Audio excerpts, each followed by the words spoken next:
Alright, I'm going to change some shocks. Got the 66 here. Some XLGs, really awesome price. I'll post a link. You won't believe how cheap. Got the car jacked up.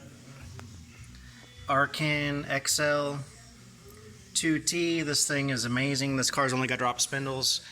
Fits right under perfect. No boards, no scissor jack bullshit. I'll leave a link to my other video that I have reviewing this jack.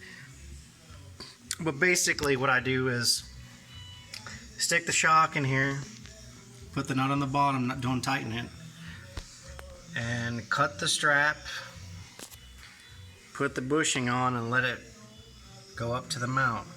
The old school shocks were easier because they always had a little holder here, so you could slip on the bushing and washer first, and it was a metal or plastic strap that you could cut.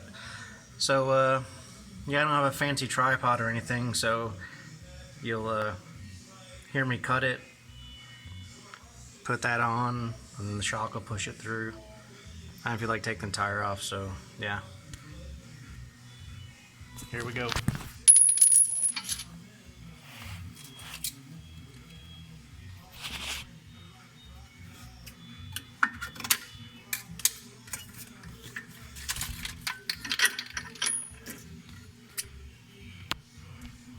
Alright, got it on there. I'll let go, guide her up.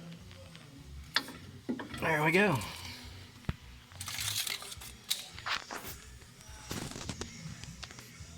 Now it's ready to either jack up the arm, because I got this in jack stands of course, and underneath, or just let the car down and put it on there.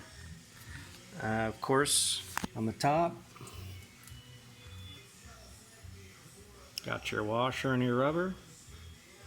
Put her on like that. Put the nut on.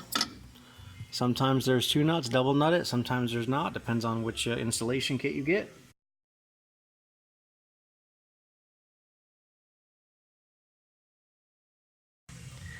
Alright, then after you get it on, I like to set the car back on the ground so I can tighten the top and have everything fully seated and make sure it's all non-interfering, binding, etc. And then tighten the bottom. Old timers will tell you that if you tighten the bottom with it setting on the ground, there's less chance of the insert spinning in the shock end or busting it out.